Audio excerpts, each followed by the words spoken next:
राम जय जय राम, श्री राम जय जय राम, श्री राम जय जय राम। ये हैं महान संत आनंदमयी माता जी। इनका जन्म बंगाल में हुआ था, किंतु ये पूरे देश में समान रूप से आदर की पात्र रही हैं। केवल बंगाल में नहीं, अपने यहाँ वृंदावन धाम में उनका आश्रम है, लगभग हर तीर्थ में उनका आश्रम है।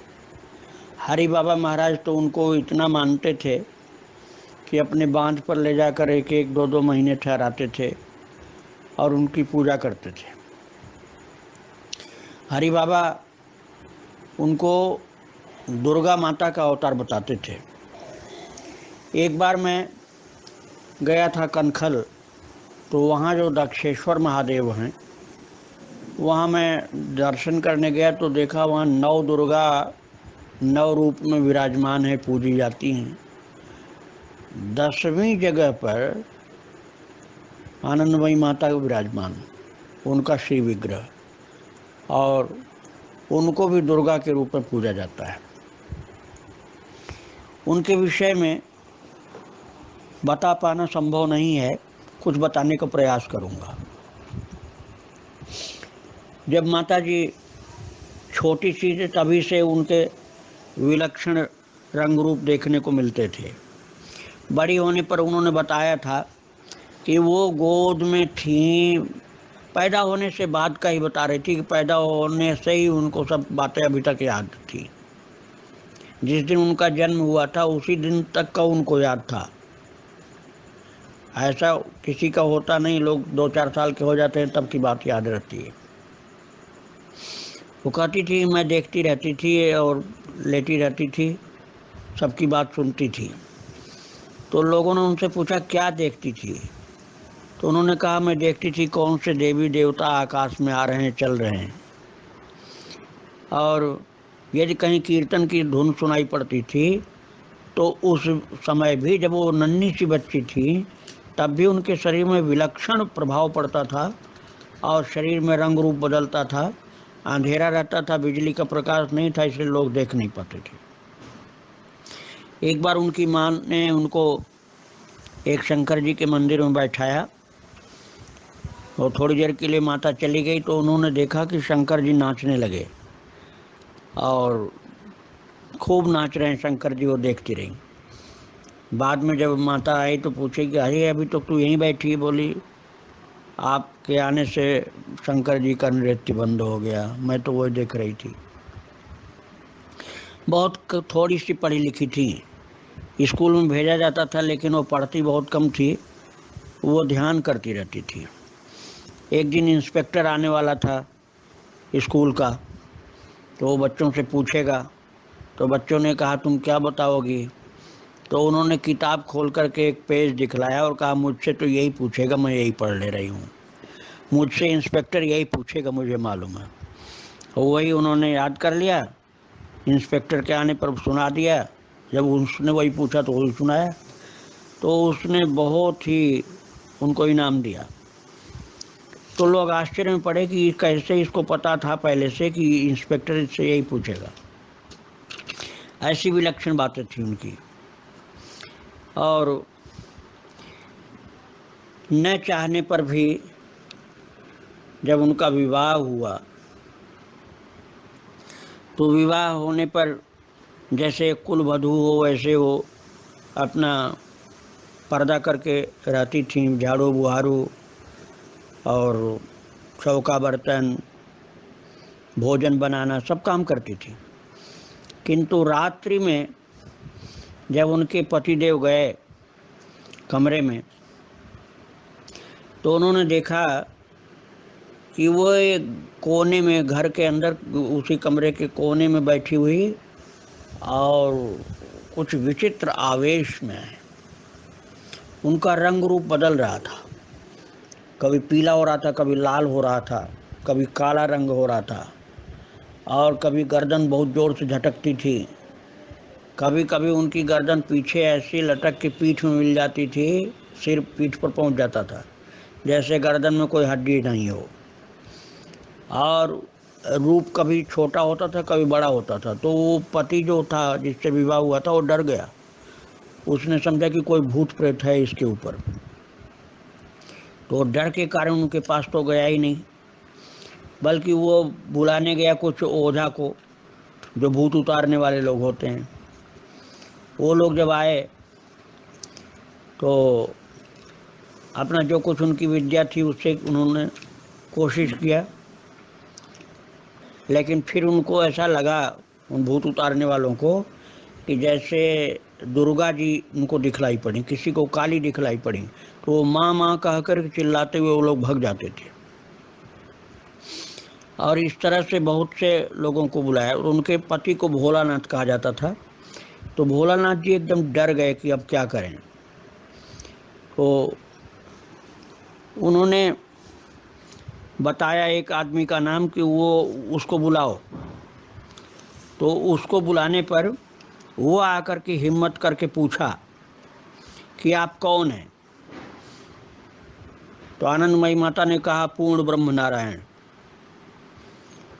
तो फिर भोलानाथ जी ने पूछा, आप हमको बताएं आप कौन हैं। तो बोली, मैं महादेवी भी हूँ, महादेव भी हूँ। एक आदमी ने और पूछा, क्या आप शैतानी कोई शक्ति हैं।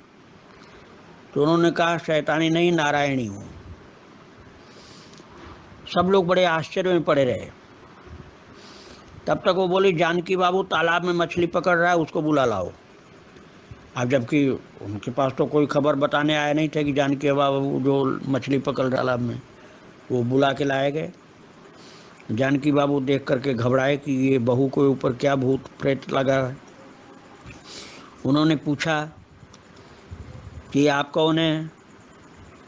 तो बोली, पूर्ण ब्रह्म नारायण। तो आनंदमयी माता से उसने कहा, यदि आप पूर्ण ब्रह्म नारायण हैं तो आप कुछ करके अपना परिचय दीजिए। बस खड़ी होकर के आनंदमयी माता ने अपनी एक उंगली से अपने पति भोलानाथ जी के सिर से लेकर के पैर तक उंगली छुआती हुई नीचे ले गई। और जब तक पैर तक उंगली पहुंची, बस तुरंत ही वो मूर्छित होकर के गिर गया, वो पति उनका। और 1 घंटा से ज़्यादा टाइम तो उसी हालत में रहा। सब लोग डर गए, बच्चे लोग रोने लगे कि लगता है ख़त्म हो गए। फिर सब लोग उन्हीं से कहने लगे कि आप इनको जिंदा कर दो। तो उन्होंने कहा, आनंदमयी माता ने, कि जिंदा हैं, समाधिस्थ हो गए हैं, अभी ये ठीक हो जाएंगे। फिर से हाथ छुआ दिया तो ठीक हो गए। तो वो भाव विभोर होकर के रोने लगा, वो आदमी जो पति उनका था भोलानाथ, और कहने लगा कि मैं कितने आनंद में था, मैं उसका वर्णन नहीं कर सकता। मुझे तो ये लग रहा है कि ये कोई दुर्गा या कोई शक्ति है। तो फिर इसके बाद उन्होंने एक तारीख बताया आनंदमयी माता ने कि उस दिन तुम्हारी दीक्षा होगी। तो घबरा रहा था वो पति जो था भोलानाथ। उसने सोचा मैं उस दिन आऊँगा ही नहीं पास में। वो एक कचहरी में नौकरी करते थे। तो उस दिन वो उसी टाइम पर खबर भेजा कि भोलानाथ को बुला लाओ। वो आने को तैयार नहीं। तो आनंदमयी माता ने कहा कि नहीं आएंगे तो मुझे कचहरी जाना पड़ेगा। तब वो डर के कारण आए और फिर उन्होंने दीक्षा उनकी की। तो पति उनका इस तरह से शिष्य बन गया। और शिष्य बनने के बाद उसके अंदर पूर्ण भाव हो गया, गुरु जैसे गुरु के प्रति भाव होता है। और आनंदमयी माता के ऊपर से जो उसका पत्नी वाला विचार थोड़ा रह गया था अभी, वो ख़त्म हो गया। और आनंदमयी माता को गुरु मान लिया, अपने को शिष्य मान लिया। शरीर तो छुआ नहीं था डर के कारण कि कोई भूत प्रेत है ये। इस तरह से अद्भुत अद्भुत लीलाएं उनकी थी। फिर तो जहाँ भी जाती थी कीर्तन में, हर जगह भोलानाथ जी उनके कीर्तन में उनके बैठने का इंतजाम करते थे, उनकी सेवा शुश्रूषा करते थे। और ये भी कह दिया उन्होंने भोलानाथ जी को, अब तुम मछली या मांस कभी नहीं खाओगे। और कीर्तन में उनके ऊपर आवेश आता था तो लोग चकित होते थे कि उनकी लंबाई कभी तो बहुत बढ़ जाती थी और कभी बिल्कुल छोटी सी हो जाती थी, गुड़िया जैसी।